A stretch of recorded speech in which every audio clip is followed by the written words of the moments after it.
Iran పై America దాడులను నిరసిస్తూ వామపక్ష పార్టీల నిరసన.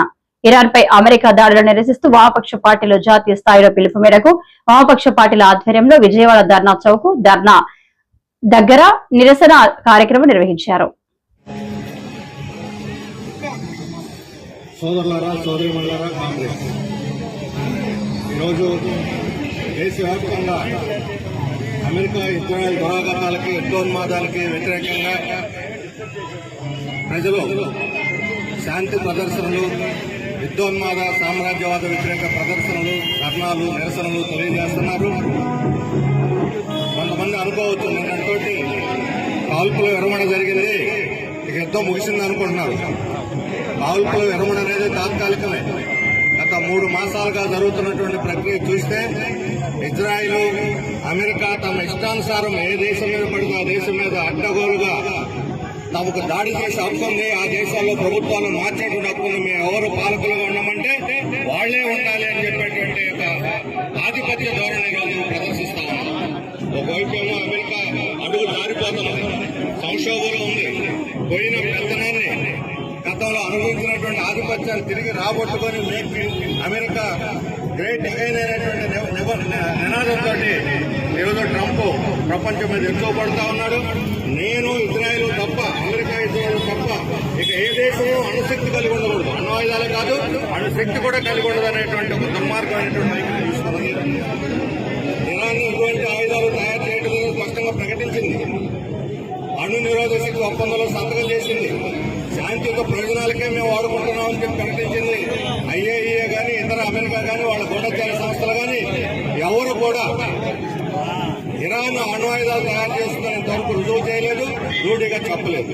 అయినా ఆ పేరుతోటి చాలా భయంకరమైన ఆయుధాలు వేసి ప్రయోగించి వందలాది మందిని పట్టలు పెట్టుకున్నారు. అంతకన్నా ముందు గత సంవత్సర కాలంగా గాజా మీద, పాలస్తీనా మీద దాడి చేస్తా ఉన్నారు. పలుసార్లు వామపక్ష పార్టీలు పాలస్తీనాకు అనుకూలంగా ఇజ్రాయెల్ దురాఘాతాలకు వ్యతిరేకంగా మనం అనేక ప్రదర్శనలు, ధర్నాలు కూడా చేశాం. ఈ రోజు కూడా మన భారత ప్రభుత్వం, మోడీ నాయకత్వంలోని కేంద్ర ప్రభుత్వం అమెరికాకి ఇజ్రాయెల్ బొమ్మ కాస్తున్నా తప్ప ఇజ్రాయెల్ యొక్క దురాఘాతాలను ఇరాన్ మీద దాడి చేస్తుంటే కనీసం నోరెత్తి ఒక్క మాట ఖండించలేదు, తప్పని కూడా చెప్పలేదు. ఒకవైపు ఇరాన్ నుంచి మనం ఆయిల్ దిగుమతి చేసుకుంటున్నాం చాలా చౌకగా. ఆయిల్ దిగుమతి అవటం వల్లే పెట్రోల్, డీజిల్ ధరలు పెద్దగా పెరగకుండా అదుపులో ఉన్నాయి.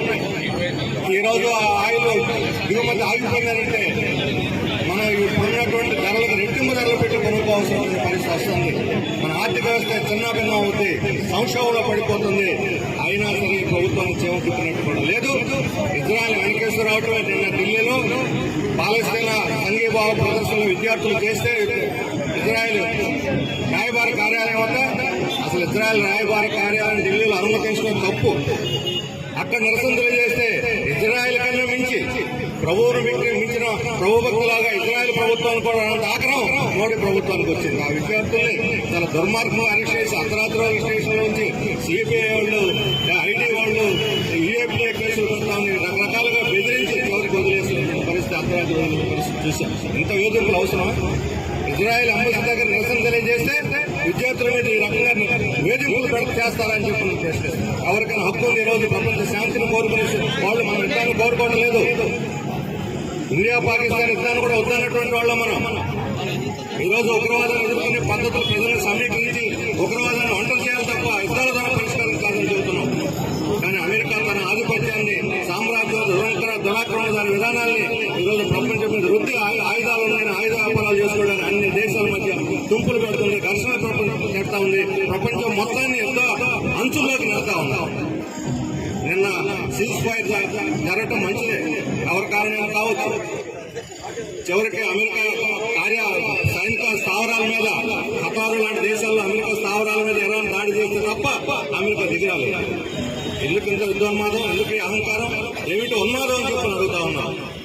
అందుకని సీజ్ ఫైర్ జరిగినప్పటికీ కూడా ఈ యుద్ధోన్మాదాలకు వ్యతిరేకంగా, ప్రపంచ శాంతి కోసం, సామ్రాజ్యవాద దురాఘాతాలు, ఆధిపత్యానికి వ్యతిరేకంగా మనం ప్రజాభిప్రాయాన్ని, భారతదేశ ప్రజల అభిప్రాయాన్ని కూడగట్టాలి.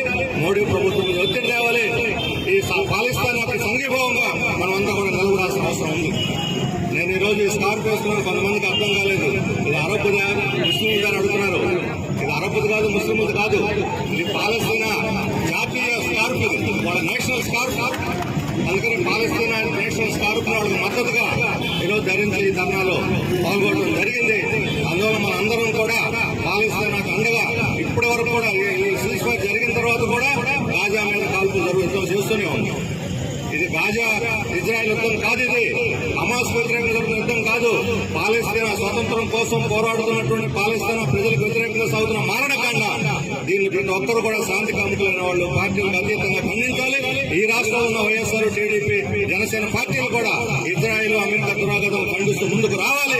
అప్పుడే వాళ్ళు శాంతి కాముకులుగా ఆ రకంగా ప్రజల తరఫు నిలబడిన వాళ్ళుగా ఉంటారు. ఎవరైనా కబుర్లు చెప్పి ప్రజలు మభ్యపెట్టడం కాదు, ఈ యుద్ధోన్మాదానికి వ్యతిరేకంగా కథలు రావాలని చెప్పి నేను విజ్ఞప్తి చేస్తూ ఈ రోజు ఈ ధర్నాలో పాల్గొన్న, ఈ నిరసన ప్రదర్శనలో పాల్గొన్న మీ అందరికీ కూడా ధన్యవాదాలు తెలియజేస్తూ సెలవు తీసుకోండి.